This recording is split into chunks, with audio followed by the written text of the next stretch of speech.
That's a nice crowd. Thank you very much, everybody. Thank you.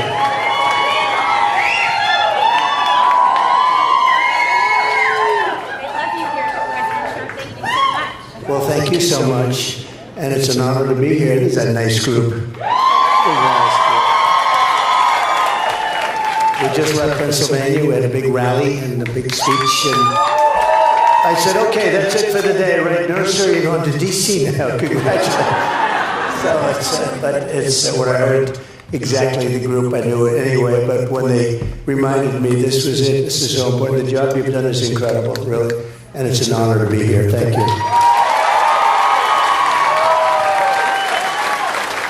Mr. President, we just want to say how thankful we are that you're doing okay. What a scary day that was in Pennsylvania, and you are looking great, and we're so happy that you were able to join us. You and I were talking a little bit backstage, and you were sharing with me a lot of the concerns you have about the border and what you're seeing happen with illegal immigrants across the United States. And I thought I'd give you an opportunity to talk a little bit about that to start off. Sure, because you're talking about moms and you're talking about family, such a big factor for you, just about everything. And when you look at what's happening in our country, this is so tough. You know, it's one thing you don't drill oil or you don't do something that you can do with a new group coming in, but millions and millions of people, 21 million people, I think the real number is that you hear 13, 14, 15, like that's not a big number, but it is, but 21 million people.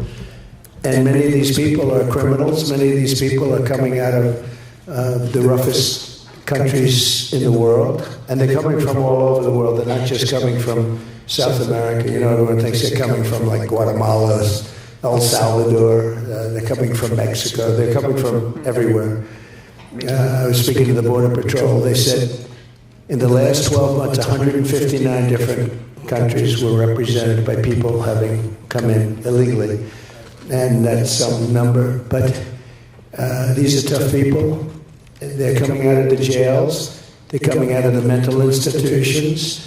They're coming out of prisons. And they're coming, I mean, they're just coming out of, there's a difference between a prison and jail. It's subtle.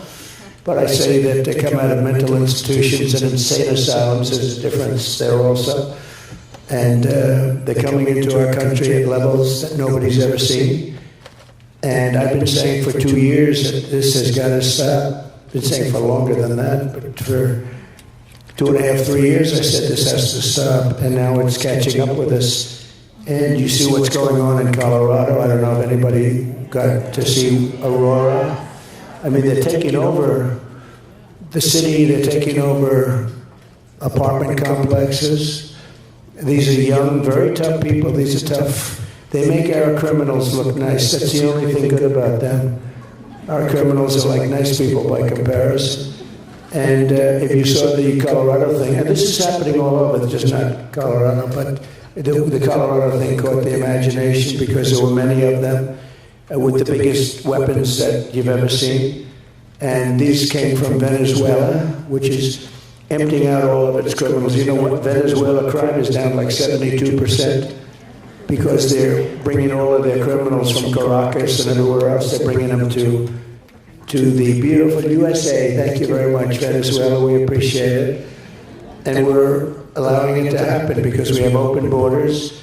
And again, this is happening with every continent. We have Africa well represented, coming out from the Congo. 22 people came in recently from the Congo. Where do you come from? We come from prison. What did you do to get into prison? We will not tell you. Bad stuff. And we have them here. No intention of bringing them back. None whatsoever. And they're all over the country. But now what they're doing, you know, if you think 21 million, so if you say a certain large percentage of them are bad, because when you empty out your prisons and you empty out your mental institutions, it's a lot of people. It's bigger than most armies are in our country, if you add them up totally. So we had 159 countries, let's say, but we have massive numbers of people. And what happened in Aurora today is incredible because they basically have just taken over a swath in the building, and the people are petrified. The people living in the building, they're leaving. And when they tell the police about it. I mean, the police, they don't need AK-47s. That's a very powerful weapon. I learned a lot about weapons over the last 6 weeks. There's a big difference between different weapons. But they're coming in with very powerful weapons. And the police, you have a few policemen that are saying, wait a minute, we're totally outnumbered. Plus they have guns that are, many times the power of what we carry. We don't carry rifles and machine guns and things like they're wheeling around pretty freely and know how to use them. And this is affecting our schools because we want to talk about schools. And they're taking over schools. We have MS-13 gangs. They're the toughest gangs, they say, in the world, probably are. I got them out by the thousands. I took them out by the thousands. Obama couldn't get them out because the country wouldn't allow them to come back in. They were putting airplanes, big airplanes on the runway so you couldn't land the planes. They'd have to come back to the United States loaded up with these same people that they were supposed to take out. And I got them to take them by stopping aid, $750 million to different countries. And I won't go through this too much, but basically I said, how much money do we pay to Guatemala and to a few other countries? And the number was $750 million, which is a lot, but it's not that much. We give so much money away, it's so crazy, to countries that hate us. By the way, we give a lot of money away every year to Afghanistan. Billions and billions of dollars. And I think that Harris, and by now it was starting out by Harris, a Marxist. She's a Marxist, by the way. People are finding that out. She's a total Marxist. Her father's a Marxist. He's a Marxist professor. He teaches, I guess, the economy from a Marxist perspective, and he taught her well. But when you look at what was happening, you couldn't get the people out. And when I said you're going to get these people out of here, the general came to me, sir, they won't take them back. Who won't take them back? The countries from where they came. And they would put airplanes on the runway, they'd block up the bus routes, they'd block up everything, so we'd bring them back, and you couldn't bring them back, Tiffany. So it's such a horrible thing. And I said, how much aid do we pay them, sir? We pay them $750 million combined. I say, that's a lot of money. It's a lot. Well, tell them we're not paying them anymore. It's effective immediately. Yes, sir. And they told them that. And the following morning, I come into the beautiful Oval Office, that Resolute desk, which is so beautiful. Now Biden goes around using that. He didn't even know the name of the Resolute desk. Now he talks, I sit behind the Resolute desk. He doesn't even know what the hell it is. This guy. That's a beauty. Boy, I tell you, did they do a coup on him? Anyway, so I said, tell them that's not happening. So the following morning, I get to the office and I get a call from 3 countries, let's not use names, and all very smart leaders. I'd be doing the same thing if I were them, to tell you the truth. I'd say, empty out my prisons, dump them into the United States. Don't ever let them back. And I would be doing it every bit as much as them. I don't blame them if they can get away with it, but they should be able to get away with it. So I said, you're not going to get the money. They call me up. They say, sir, I understand. And I know all 3 of them. I know all of them. I know all the leaders. They're all at the top of their game. And we have a bunch of deadweights, okay? We are being taken advantage of as a country so much. I've never seen anything like it. So they said, essentially the same conversation. Sir, good morning, sir. I understand there's a problem, sir. You have to understand, this has gone on for 10 years. They wouldn't take their people back. They wouldn't take MS-13 back. They dumped them in our country, wouldn't take them back. I said, well, you're sending them up in the caravans and other ways, and you're not taking them back. You're never getting any more money from the United States. Sir, we would like to take them back. We would love to have MS-13 back with us. We think that's such wonderful. Anyway, they made it very easy for us to get them back, and we took them back by the thousands, and we took also a lot of others back. And then these clowns took over the country, and everything closed up. And by the way, they're paying them now $4 billion, I understand. Can you believe it? And they don't take them back. It's just so sad to see what happens. They're paying much more money than I was talking about. They raised it. they actually felt it was good to pay them more. They said, why? They said, economic development. It's not economic development, it's the development of a dictator. Because they keep the money, they're not doing any economic development. We have the dumbest people in history running our country. Okay? The dumbest in history. And we have to get these people. So we brought it back at all. But what's happening to our country is being poisoned, and your schools and your children are suffering greatly because they're going into the classrooms, they're taking the seats, and they don't even speak English. It's crazy. And we have our people that aren't going into a classroom. We have students that were there last year that aren't allowed into the school this year. They're not allowed. It's crazy. We have our veterans sleeping on the streets, and we have illegal immigrants coming into our country living in luxury hotels above where the veterans are. It's so reverse of what it should be. So I know you love New York City. I'm from New York originally. My dad grew up in Brooklyn in Flatbush. Yeah, New York. But like many other cities in America right now, it's a city in decline. You were in New York when Mayor Giuliani really did great reforms. Yeah. He was such a great mayor. And, he also fought for a lot of things that he should. Hey, he was right about the laptop from hell. He was the one that came out. Rudy was right. Rudy was right about a lot of things. They have a hat. Trump was right about everything. But Rudy was right about a hell of a lot. He was right. He was the first one to see the laptop, I guess. And he revealed what was on there, and everyone hit him hard.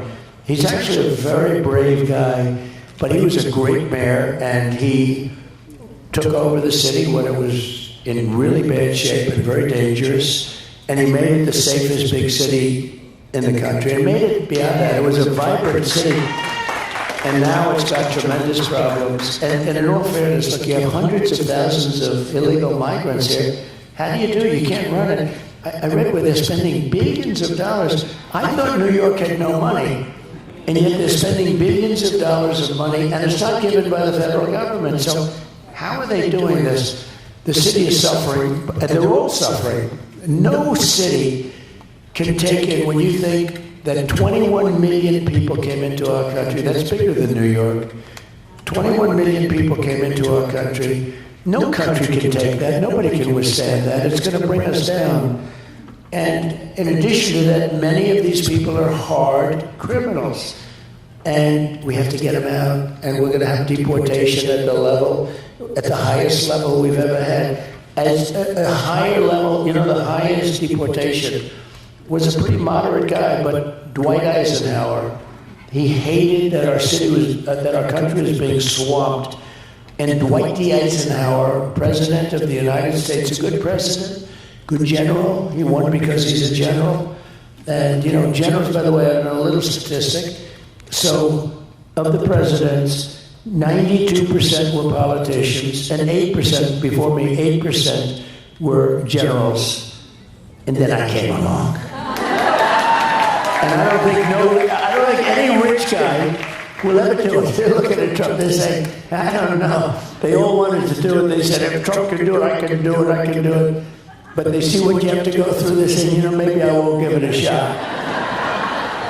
So let's talk a little bit about family, because we really feel at Moms for Liberty that family and parental rights are under attack in America. All of America got to meet your granddaughter Kai at the Republican National Convention. It's very obvious that you love being a father and a grandfather. So I'd love to know why you choose and continue to choose to work with your children in business and politics. And do you have any advice for people with working with your kids? Well, I've always liked it. I don't know that I'll be doing it very much politically because I think it's been very unfair to them. Like, Ivanka was she could have done anything. Great student, great, beautiful girl, beautiful everything. She was a perfect person, worked hard. She gave up. Do you remember the Ivanka line? I loved those shoes. Please tell your daughter. She made great shoes. She was making so much money with that thing. I say, what the hell is going on? It was so hot. And then I ran for politics. And the truth is, she wanted to come. She pretty much gave it up. It was really good. Great shoes, great everything. very stylish, and a lot of people still talk about it. But she gave it up because she wanted to go, and she didn't want something like the United Nations Secretary. I wanted her to do that. I said, you would be a great ambassador to the United Nations Secretary. There'd be nobody to compete with her. I tell you, she may be my daughter, but nobody could have competed with her rat-tat-tat, the whole deal she's got. And she said, Daddy, I don't want to do that. I just want to help people get jobs. And she would go around, not a glamorous job, but she felt so good about it. She would go around to see Walmart, to see Exxon, to see all these big companies, to hire people. And she had hired like millions of people during the course of her stay. And I mean, always there was nothing ever good. It was just very tough. I think if she were a Democrat, it would have been, it's much easier to be a Democrat, let me put it that way. Apparently you don't have to take any interviews. That's right, you don't have to do anything. We saw that the other night. And you won't see too many more interviews, and I have a debate coming up with this one. And she didn't want a debate. She didn't want a debate. They were not happy about it, but they got the network that they wanted. This network is the worst of all. George Slobodanopoulos, you know. But they are the worst in terms of that. So they wanted the network. And you know, it was like with Biden. They came to me, they wanted to do a debate. I said, isn't it a little bit early? Like, you know, we just started. You want to do it now? Yes, yes. And they thought that if they said it was going to be Dana Bash, who last night was extremely easy. There was no like, why aren't you doing this? Or why did you say 1,000 times that there'll be no fracking in Pennsylvania, and then all of a sudden say, oh, we'll have fracking? It felt like a multiple choice quiz. You would give her like several answers that she could have given. They were feeding it to her. I was surprised, actually. I mean, I was surprised she didn't do a lot of interviews, but she's not good at it, I guess, and they knew that. They knew something that we didn't know. I think she would have been better off if she just did interviews, even if they weren't great. It would have been better than, because now everyone's watching, and now we see she's defective. She's a defective person. And we don't need another defective person as President of the United States. We just had that.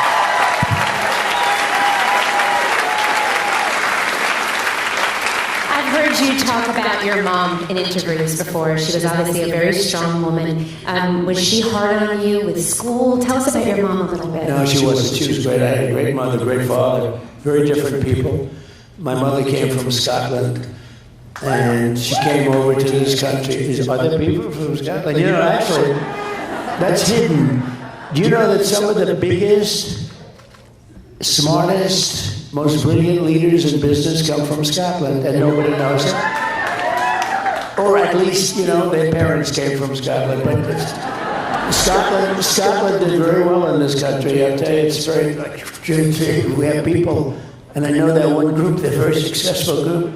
Now, she came from Scotland, great place, and she came over just for the summer, and she was 19, I guess. And she met my father, and they had a very long marriage. I said, I'll never top you on that, Pop. You know, you always want to be a little bit better than your father if you can, a little more. And my father loved that. You know, some fathers don't like it. When you have a father that doesn't want his son to be a success, well, you got a problem with a father. But there are plenty of them. I've seen plenty of them. They make it actually hard for the son. But no, I had the opposite. I had a father that loved what was happening. But they met. They fell in love, they got married, and they were married for 6.5 decades. Wow. A long time. I said, Pop, I'm not going to be able to beat you with that. But anyway, and they had just a great marriage, very different people, but they had a great marriage, very, very strong marriage. So I want to talk to you a little bit about The Apprentice. Okay. We talk a lot at Moms for Liberty that we're in the middle of a cultural revolution in America. People like to be dismissive and say it's a culture war, but truly the culture is being changed. I look at you as a president, and perhaps our next president, hopefully our next president. That's right. And you are a cultural cultural icon. So you had The Apprentice. It ran for, am I right, is it 14 seasons? 14 seasons, 12 years. We had actually one season where it was on for 3 times during the season. That means they liked it. But it was basically 12 years and 14 seasons. Yeah. How do you think you kept the audience that long? Well, it just worked. I mean, we had Mark Burnett is great producer. He did Survivor. And he came to me, and they rented the Woolman Rink. He wanted to rent it for the finale of Survivor. So it had like this jungle setting facing New York City, right in the middle of Central Park. It was gorgeous. It was beautiful. And he invited me. I didn't know him, but he was a young producer. He was the producer of the Survivor. And it was hot because Survivor was a very successful show on CBS. And I went there and said, wow, this is great. I rented him the rink, so I wanted to see it also, but he invited me. I went there, watched the show. And he said, I really invited you because I have a concept of a show. And it's sort of Survivor with the asphalt jungle aspect of it, right? The Apprentice. And he told me, and I said, wow, that's interesting. He said, I'll only use you. There's nobody else I want to do it. If you don't do it, I'm not going to do it. So I thought about it. And I had an agent from a very big agency, and he said, don't do it, you don't do it. There's never been a business show in history that's been successful. Business shows are not successful in prime time. There's never been, I guess, a business show successful. I said, well, this isn't really a business show. This is sort of a different kind of a show than a business show. It's got a little business to it, but really it's more than a business show. He said, don't do it. He was a very respected guy, actually. He was a good guy, but he told me not to do it, don't do it. And then I made the deal with ABC, and the deal was done. And then Eisner, you remember Eisner, previous guy a while ago, he's heard about the deal, and he broke the deal. He said, I can make a better deal than that, so let's make a better deal. And I got angry about it, and so did Mark Burnett. And everybody wanted us. They wanted us. So we got a call from Jeff Zucker, of all people, from at the time from NBC. Then he was heading up NBC. They were having a real drought. They hadn't had a top 10 show in a long time, and they were not doing well. And I'll never forget, we walked into his office. He took the key out of the door and threw it under the chair in Rockefeller Center. He locked the door. He said, you're locked in. We're not going to leave the room until we have a deal. So we made a deal. And ABC was not happy about it. Actually, the man from ABC that made the deal with us, top person, I think like the president, he quit over this. And he quit. He said, we made a deal with these people. And he was second guessed by Eisner. And he actually quit. And there was a lot of anger about it. But we made a deal with NBC instead of ABC. We did have the original deal with ABC. Anyway, it goes on television. And the first week it was like at number 10, which is very, very hard. And by the way, the agent told me, you've got to break the deal. You're going to be embarrassed because you're going to have a total failure, and you're going to be embarrassed. So it goes on, it opens at 10, which is amazing. And NBC was happy because now they have a top 10 show. And then it went through various things like number 8, number 7, it got progressively better. And it finished up as the number 1 show on television. I'm sitting there, can you believe this? I mean, you remember, it was just... I watched The Apprentice, we love the show, yeah. The finale actually had, of that season, had 42.5 million. It was second to the Super Bowl.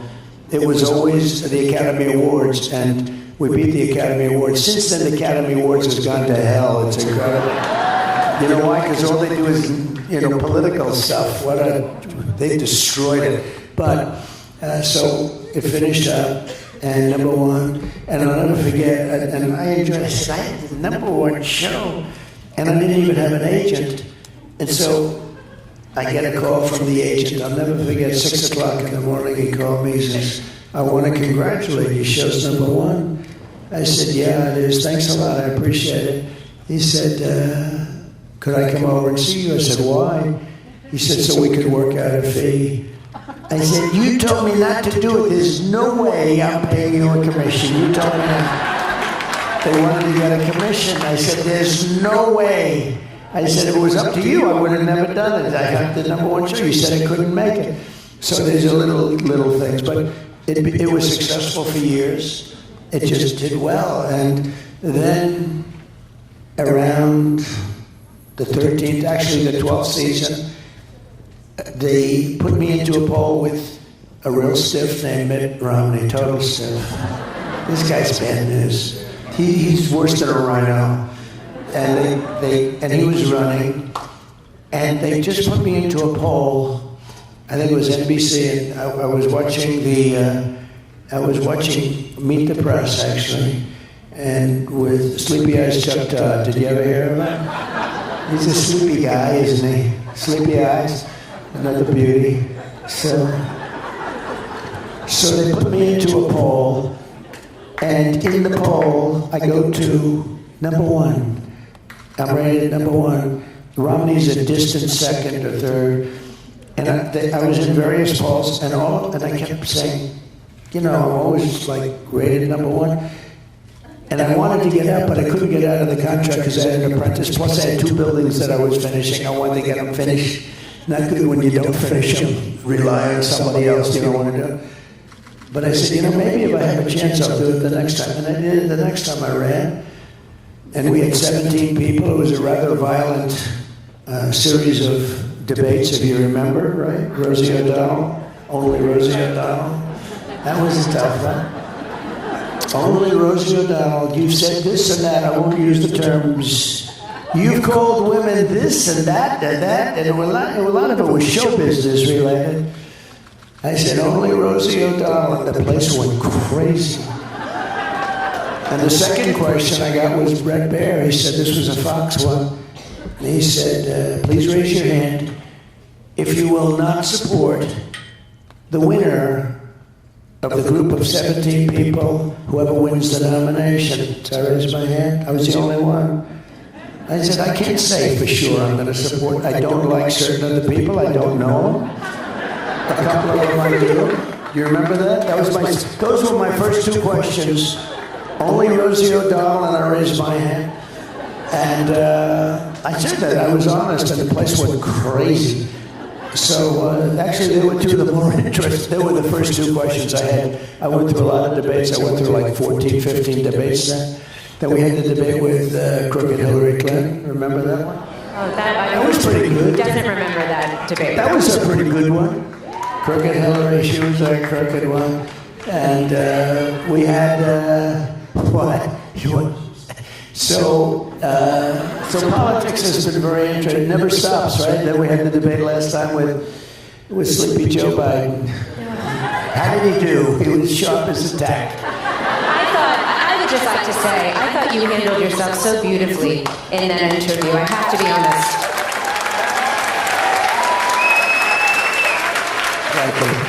But for many Americans who have watched as their family members have aged and have experienced dementia, it was difficult to watch President Trump. I think there were a lot of parents that were watching with their children, and there was a moment when he had a very hard time collecting his thoughts, and I just thought that you handled it with such grace. So thank you for that.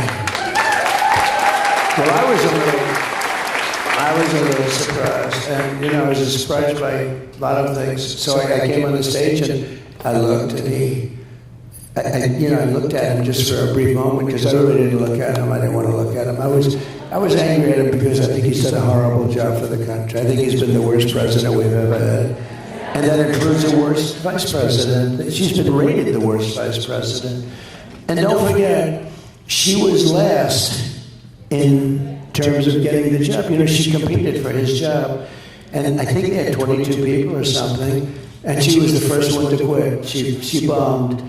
And she quit, and then all of a sudden she's now running. And from my standpoint, I spent $100 million fighting Joe Biden. And even during the convention, we're only talking about Biden. And then we're not fighting him anymore, we're fighting somebody else. He got 14 million votes. I'm not saying he should have gone on, but I think it seems unfair because a lot of people did a lot better than him. Like you had a person that came in second and third and fourth, and it's Bernie Sanders actually essentially came in second place, I guess, right? And so you'd say, why aren't you doing a Democratic process. So, I'll give them some of their stuff. They are a threat to democracy. They say they are a threat to democracy. She was the nastiest person to him. Remember, she called him a racist. The bus, you remember the story of the bus? Fake story probably. Well, she also said, I worked at McDonald's. Turned out she didn't work at McDonald's. Did anybody see that? After an exhaustive study that took about 20 minutes, they found out she never worked there. So, there's a lot of fake stuff going on. But we don't need that for a president. And our country can't stand it. We are really in trouble. We're a failing nation, whether you like it or not. And I'm sure you don't like it. But we are a very sick nation. We're a failing nation. And on top of it, we have millions of people in here. We can't have them. If they were great, but you're not going to have people where they're emptying the doors to jails and emptying the doors to mental institutions where seriously sick people are coming into our country, and no country can stand this. There's no country can stand it. So I was not happy with it because, I only did it because I want to help the country. I didn't need this. I had a very nice life. Some of you know, I see some of you in here, you know, you've known me for a long time, long before politics. I had a nice life. But even running again, if I thought he was good and I thought he was doing a good job, I would have been happy. But he's doing a horrible job. And, he's been absent for a long time. If you go back 25 years, he wasn't the brightest bulb in the ceiling, I can tell you that. And he was not doing a job. And I've told this, and I mean it, I would have been happy if he were a great president. And I wouldn't have run. I also wouldn't have run if I didn't think I won the election. I think we won that election by so much. If I thought I lost that election, I absolutely wouldn't, I wouldn't have run because I would have lost the election. But I think we did phenomenally. Honestly, we got millions of more votes than we did in the first election. We did great in the first one, we won. And I was told we got 63 million votes in the first election. I was told that if we get 63 million votes, same number, there's no way we can be defeated. I got 10 or 12 million votes more than anybody had ever got. We got the most votes of anybody, of any sitting president in history. And he beat us by a whisker. And it was a terrible thing. They used COVID to cheat. And it was a terrible thing. And then I watched, and I thought it was very, very sad because of, the election it brought great division to the country. But I watched, and I saw how bad things were. I saw the border, the open border, and everything.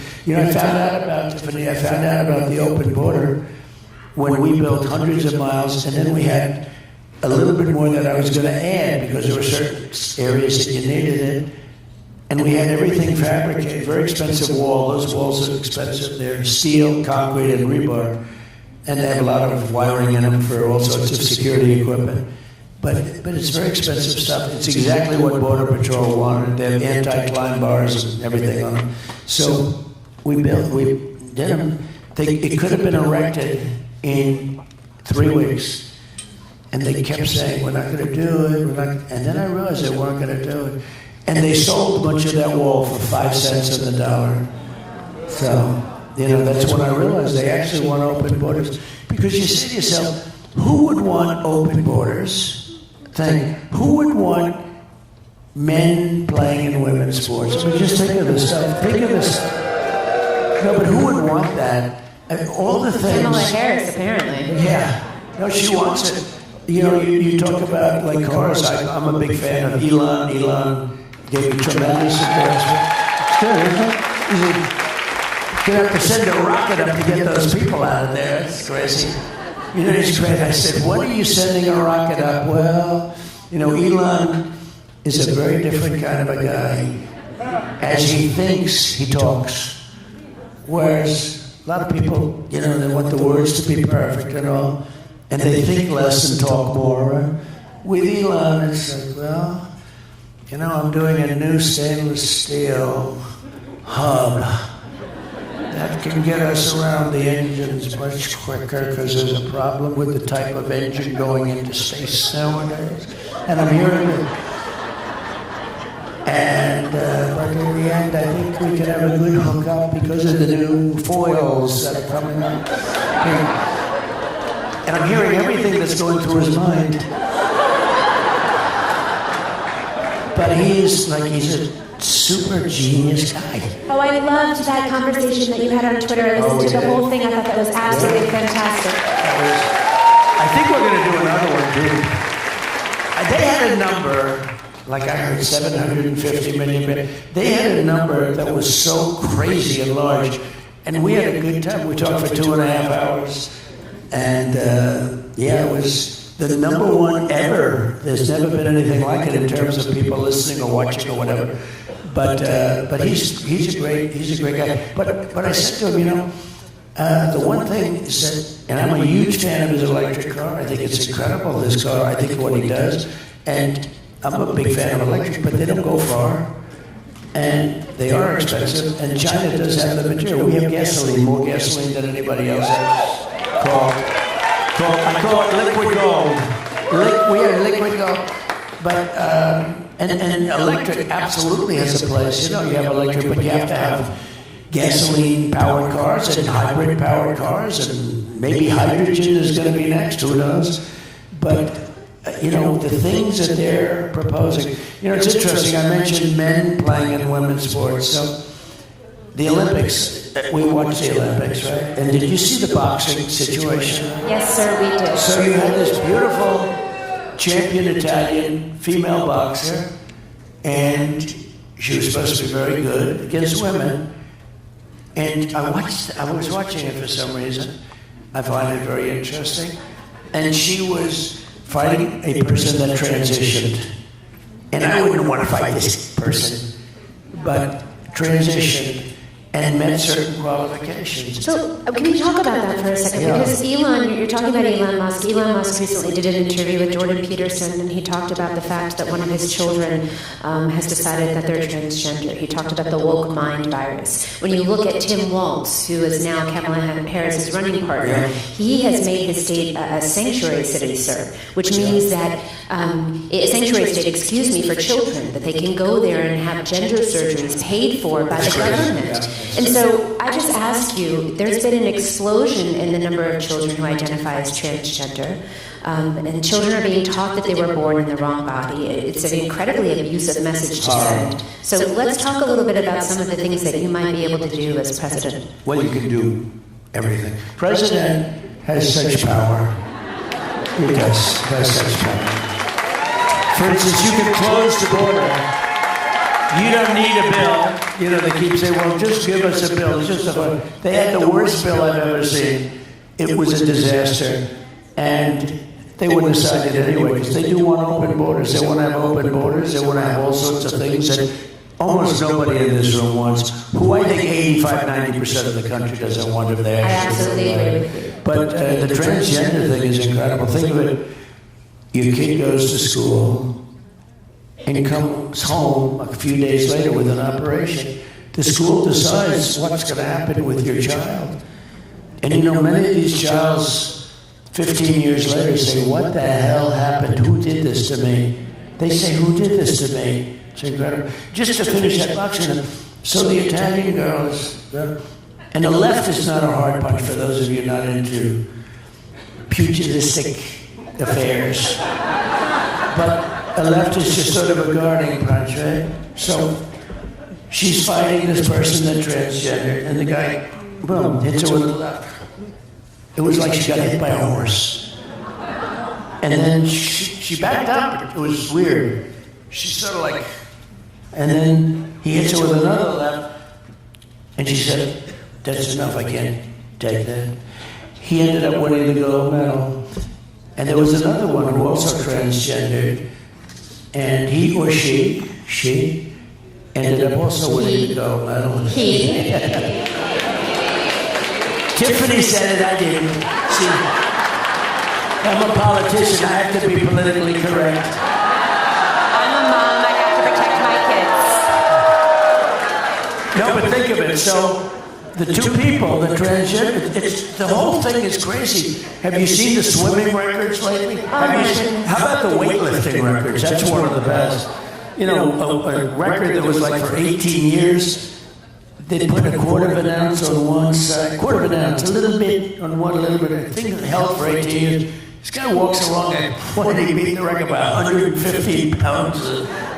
It's crazy. The volleyball, we're a championship volleyball players playing against a team, and one or two of the people had transitioned, and the ball was hit so hard into the head of the other girl on the other side that she was knocked out, had a concussion, and she said, she was a championship player, like an All-American player. She said, I played volleyball all my life. I've never seen a ball travel with that speed. It's crazy. And even with all of that, they won't change. And you know what? Everyone's afraid to talk about it. Even the people, not Tiffany. Not Tiffany. We're going to fight to keep our girls safe, President Trump. We're going to fight to make sure that our girls have privacy and safety in their bathrooms, and that they have. Kristi Noem, I think, said it best. She said, "We will not allow mediocre men to beat extraordinary women." Yep.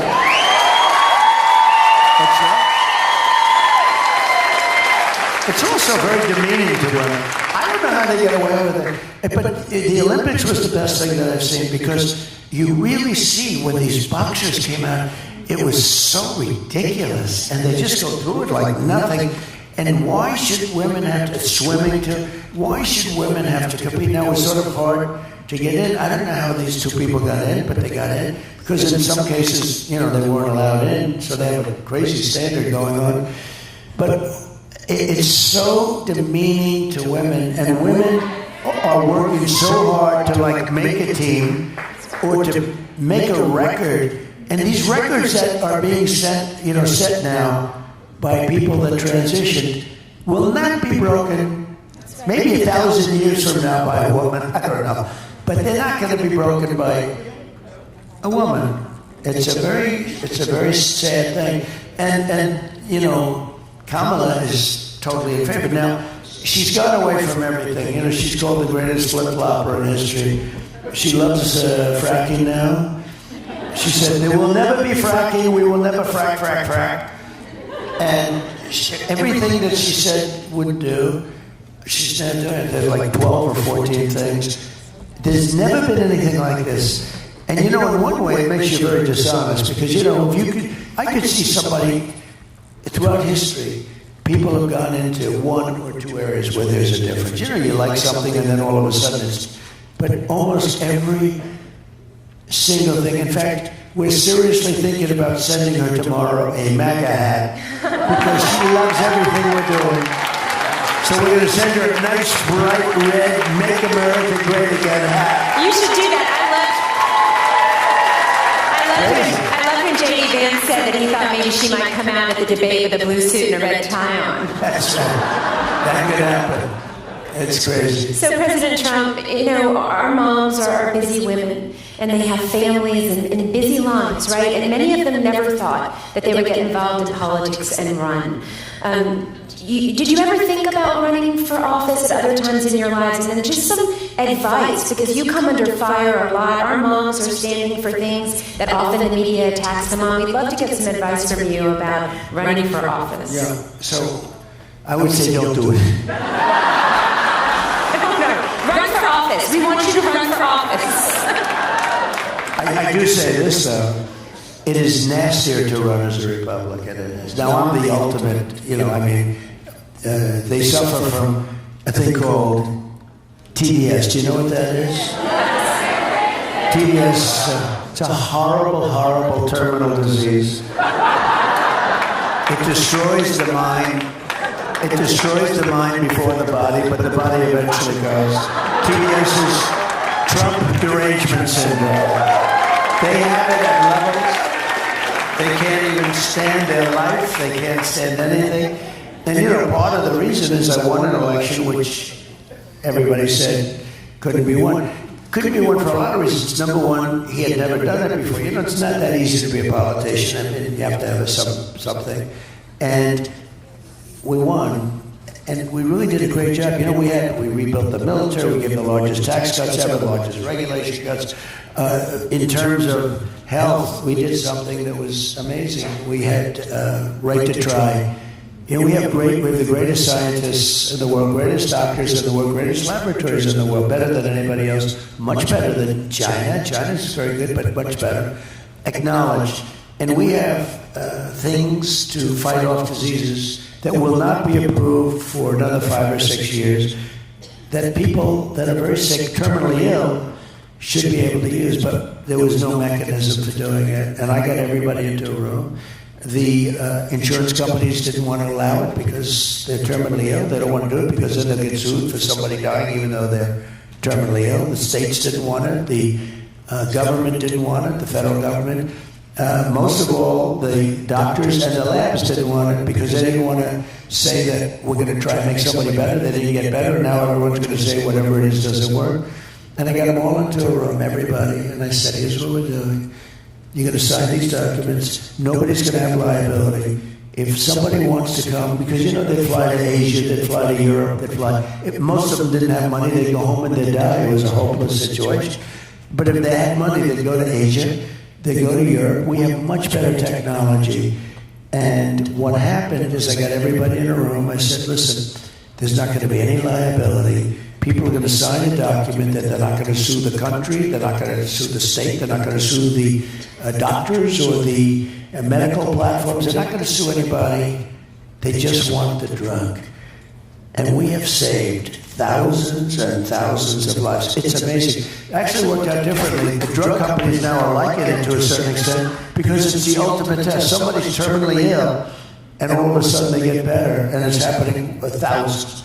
And I got that done. They've been trying for 60 years to get it done, and we got it done. They don't have to fly away.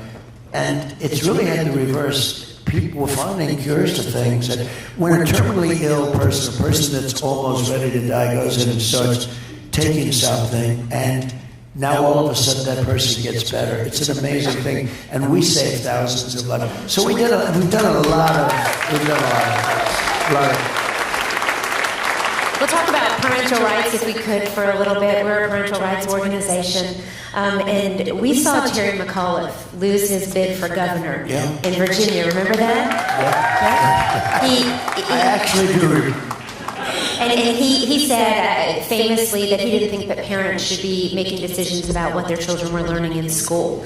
And we believe that every parent has a fundamental right to direct the upbringing of their children, right? And that includes their education. So what do you plan to do at the federal level to help us to protect parental rights and education freedom like school choice? Okay, so I like to say that we're the party of common sense. I mean, we're conservative and all of that. Walls are common sense, right? All of the things we're talking about, no men and women sports, no gender operation. I mean, there's these operations, it's crazy. You know, I don't know if you know, Europe has gone totally away from it now. Yes, sir. We're way behind them. They don't do it anymore. And this is just horrible. But who could even believe this is happening? So think of it. You have these parents that end up in fistfights at school meetings, and the parents mean well. They end up getting arrested, put in prison. I've seen things, especially Loudoun County, right? Loudoun County, it's a hotbed. Anybody from Loudoun County? You know, I have the property. I have the big, great golf course there, right on the. I offered you had the head of one of your groups that was very impressive to me, and I said, anytime you want to use my land along the Potomac River, right under the American flag. I mean, I have sort of an unlimited capacity there. It's a lot of acres, and it's miles along the Potomac. It's truly beautiful, but you know, I'm for parental rights all the way. I don't even understand the concept of not being. Thank you. No, but when you see some of the things, it doesn't. That's another. You know, like why would somebody want to have an open wall? When you see some of the things that they want people to do in these school boards, and they become like dictatorships, and the parents are screaming for the life of their child. a lot having to do with transgender, a lot having to do with a lot of other things. You got to give the parents truly love the kids, okay? Some of these people on the boards, I think they don't like the kids very much, what they're doing. So you have to give the rights back to the parents. And I can't imagine it. Well, okay, this administration has been the opposite. This administration, it's like the FBI goes after the people. They're like it's some kind of an insurrection. It's Yes, sir. crazy. They called us domestic terrorists, President Trump, Can for you believe speaking it? out at school board meetings. Well, we'll change that on the first day, I promise you.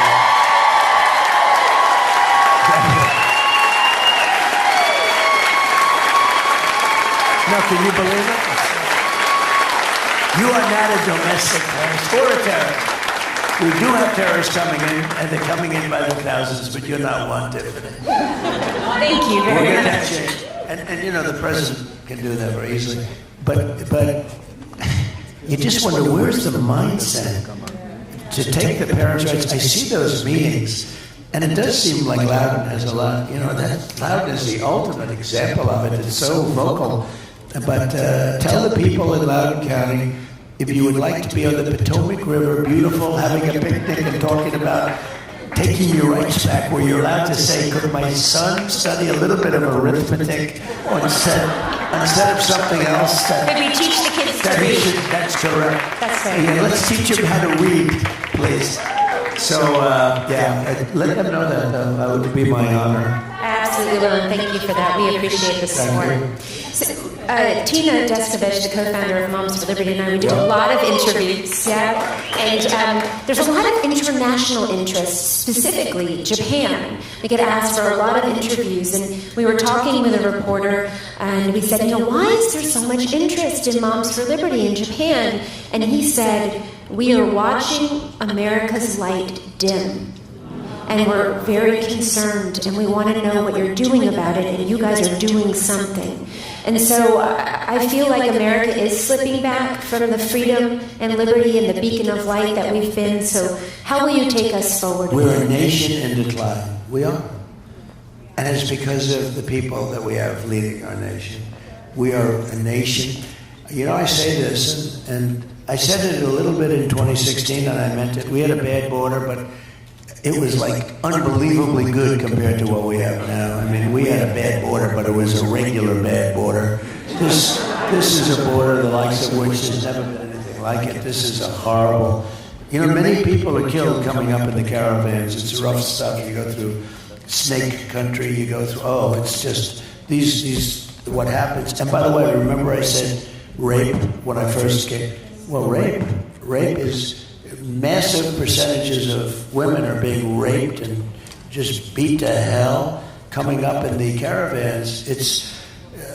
I say this, look, this is a very sophisticated audience. Mothers give their girls big bottles of birth control pills because they know bad things are happening to their daughters coming up.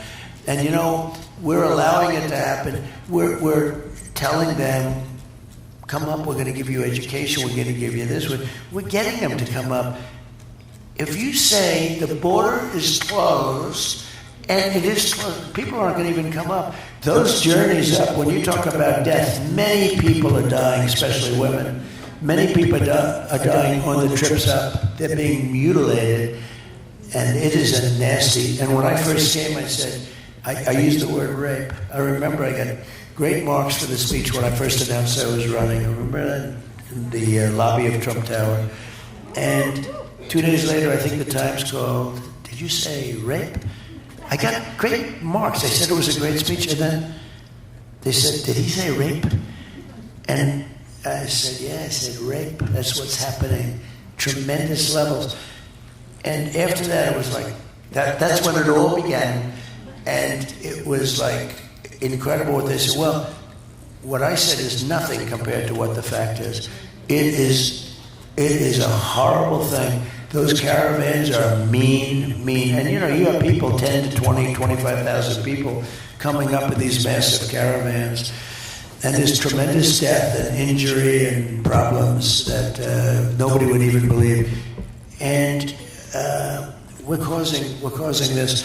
But I did mention that word, and now everyone's saying, Trump was right. but you have to go through hell, and you have to say it. And, I respect you so much because you speak up. Like you said, no, we're all for that, right? Very few people would say what Tiffany said a couple of moments ago about something that was a little bit controversial, that shouldn't be controversial at all, but they just wouldn't do it. So when you said that, I said, that's refreshing to hear.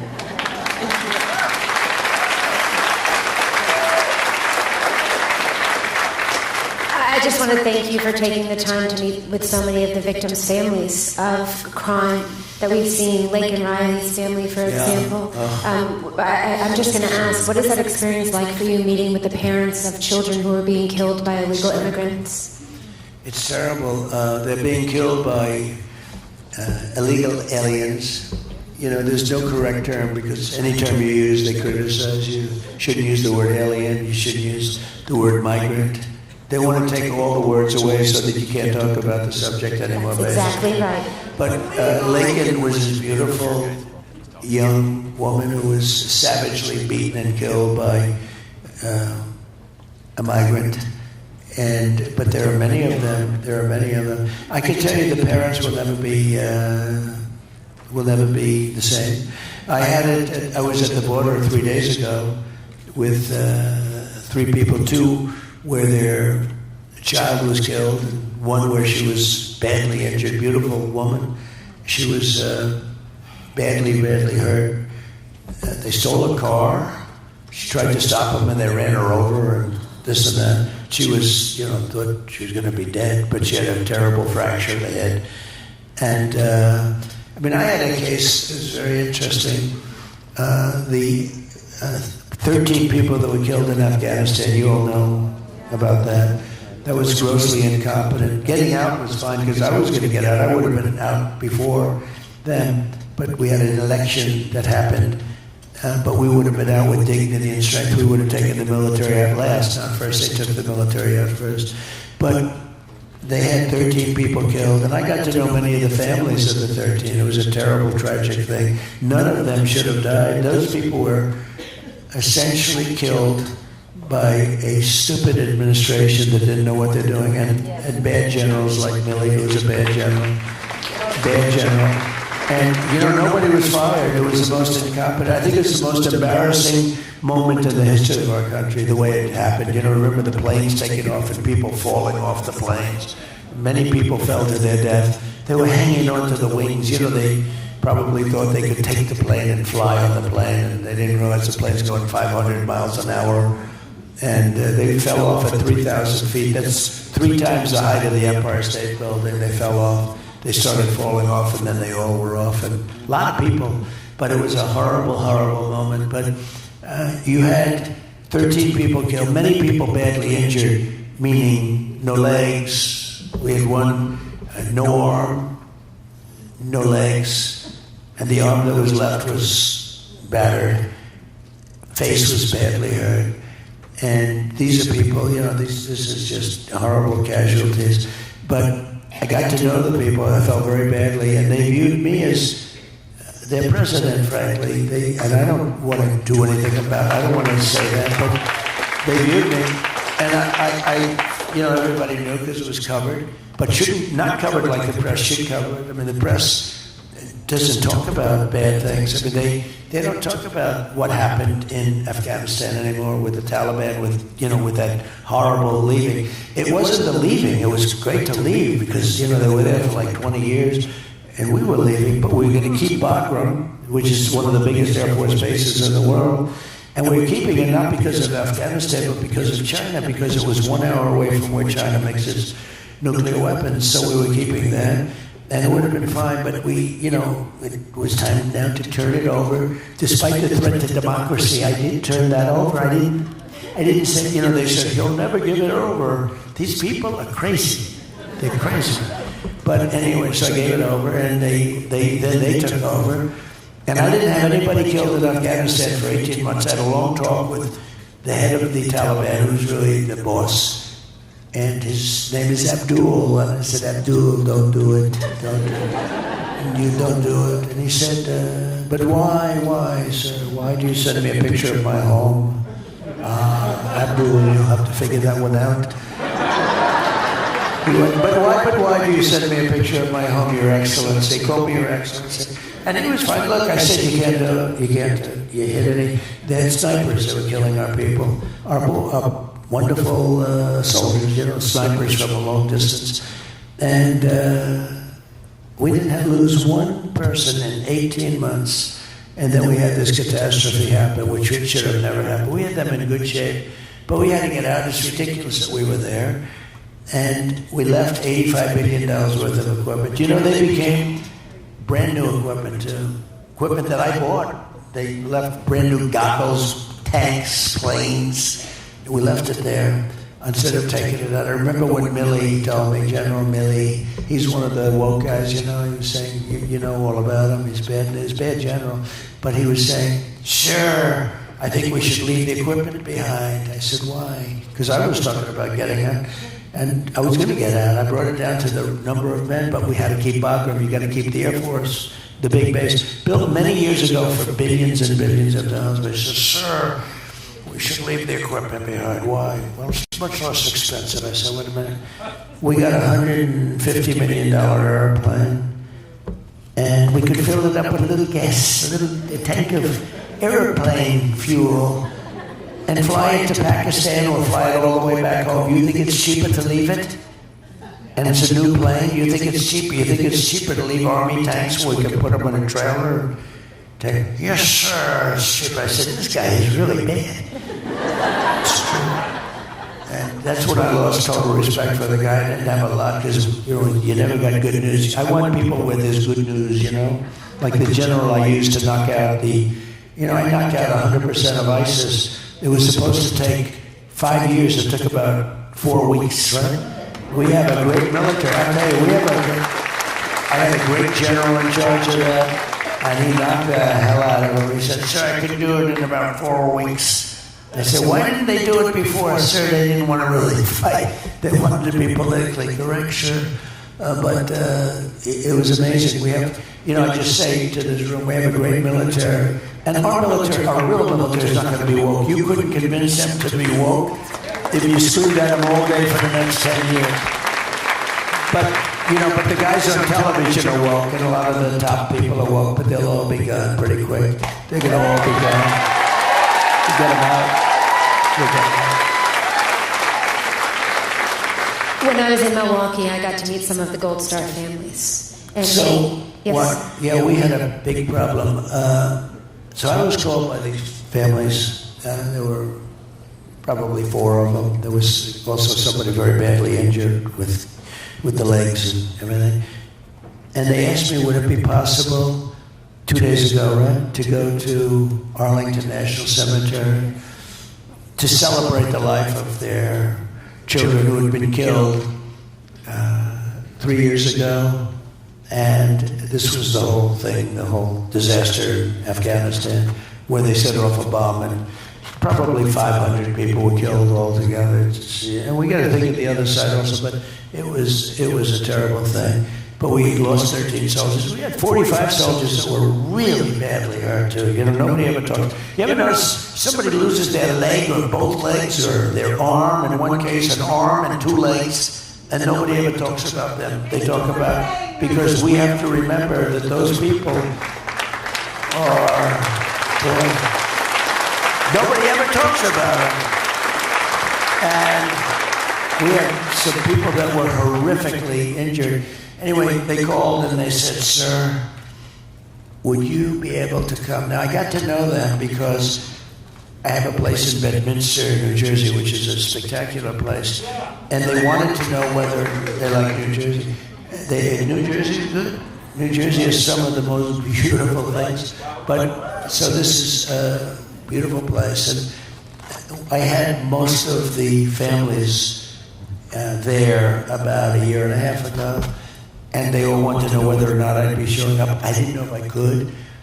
And when I heard they were there, I went out and I saw them. And they thought I was going to stay for 5 minutes or 10 minutes, shake everyone's hand and leave. I ended up staying with them like for 4.5 hours. We listened to music up with the members. We had this beautiful deck overlooking everything. And you're looking at the sky, great food, a very luxurious place. I mean, it's beautiful. And we had, I don't know, like 20, 25 people, members of the family of these 13 people, most of the 13. And we ended up listening to music, Elvis and Elton John and everybody. And certain songs were very sad, and I'd point to the sky. I said, your son is looking down at you, and he's very proud. Oh, the people, it was like crazy. I was with him like for 4.5 hours. My 15 minutes, do you think we could get him to stay for 15 minutes? Could he sign something, a picture of my son? So I ended up staying there, and I got to know him. And I got a call a little while ago, like a week, 2 weeks, and they asked whether or not it would be possible to go to Arlington National Cemetery 2 days ago. And also, could I stay for the changing of the guard and the whole thing, which was beautiful. I did that. But it was very tough for me to get there because I was doing something else. I had to get out of something that was not easy to get out of. And I did that, and I did the changing, and then they said, could you come with us to the graves, which is quite a bit away. You had to go into cars and go into, through the cemetery, beautiful Arlington Cemetery. And I did that, and I was getting absolutely killed because they're calling me. They're saying, sir, we got a lot of people waiting. I said, don't worry about it. Let them wait. And I did it. And they're looking at the graves, and they're explaining. One of the mothers was saying, and I've had this a lot, actually. Sir, could I tell you about my son? Yes. She said, sir, he was a good football player. He was a quarterback. He had a very strong arm. And he was playing another team, and it was a long story, and I just listened to it because I saw it was like therapy. She was so proud of him. Oh, they loved you so much, President Trump. They had such wonderful things to say about you when we spoke. So we really appreciated it. It was so good. But so they said, sir, could you take some pictures with us at the graves of our child? And, the child, because the child may be 22 or 24, but that's their child, right? They're not saying at the grave of the man. There's nothing political or anything. This was their child. This was their baby. Could you take a picture with it? And these people are devastated. These people can never, ever be the same. And it was all because of Biden, okay? I'll get in trouble. I don't care. Get me in trouble. This should have never, ever happened. Nobody should have been killed. They should have left from Bagram, which is this massive base. They shouldn't have left from this little local airport where the whole city ended up piling in and everyone went crazy. And by the way, they shouldn't have taken the military out first. They should have taken the military out last when everything was done. They took the military out, and I could just imagine Abdul, who's smart as hell. Somebody went to Abdul and they said, Abdul, the American soldiers have left. He said, you're a stupid man to say that. Of course that didn't happen. No, Abdul, they've left. I could just see it, the conversation. Then he found out they left. He said, I can't believe it. And once they left, they had a field day. What they did to us was incredible. But they kept everything. But thanks. The people were coming up to me and said, sir, could I have a picture of you at the grave of my son? I said, absolutely. I would love to do that. So the whole family gathered around. We had the beautiful, stone, the marble with the name of the soldier on. Shouldn't have been on it because they shouldn't have been dead. And we took pictures at the different grave sites. And that was it. It was beautiful. And they were all crying. Everybody was crying. It was very sad. They're terrible. It's even worse when there was no reason for it to happen. It makes it even worse. It's one thing, it's a war. But here's the thing. It shouldn't have happened. Just incompetent. It was the most embarrassing day in the history of our country, but it shouldn't have happened. And these kids shouldn't have been dead. And the 45 people that were so badly hurt, and frankly, the 300 people, mostly civilians from the other side, they shouldn't have been dead. Just a grossly incompetent group of people. So, thank you for respecting our dead, Mr. President. Thank you very much. Thank you. Just to finish, thank you very much. Appreciate it.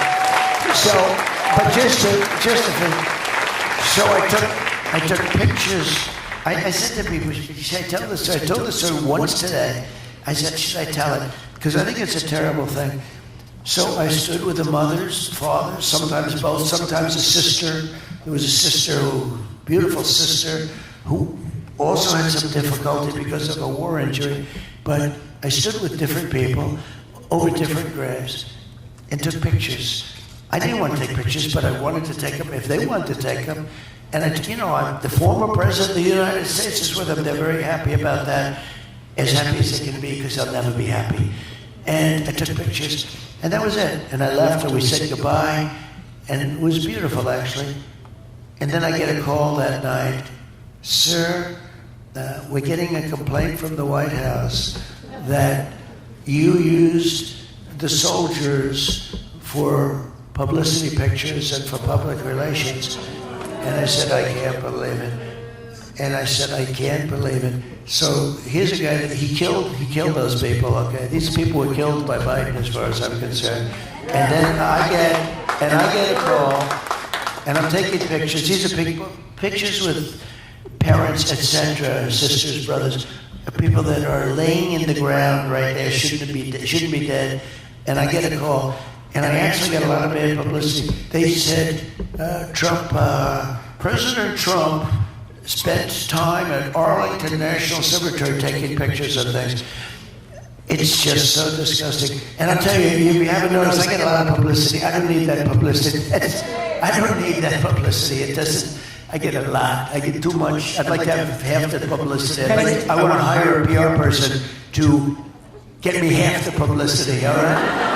But it's not really what you hire PR people for. But I just thought it was such a terrible thing. So I just want to tell you, I think it meant an incredible amount to them. I know it did. They've spoken about it. And thank you for loving the American people. Thank you for working to make America great again. Thank you. So we thank you for your time today, spending time with us. I want to tell you, Moms for Liberty is a nonpartisan, nonprofit organization. And we only endorse in school board races. But I want to tell you personally, sir, that I endorse you for president of the United States. Thank you, Tiffany. That's very nice. Wow. I didn't even expect that. Thank you, Tiffany.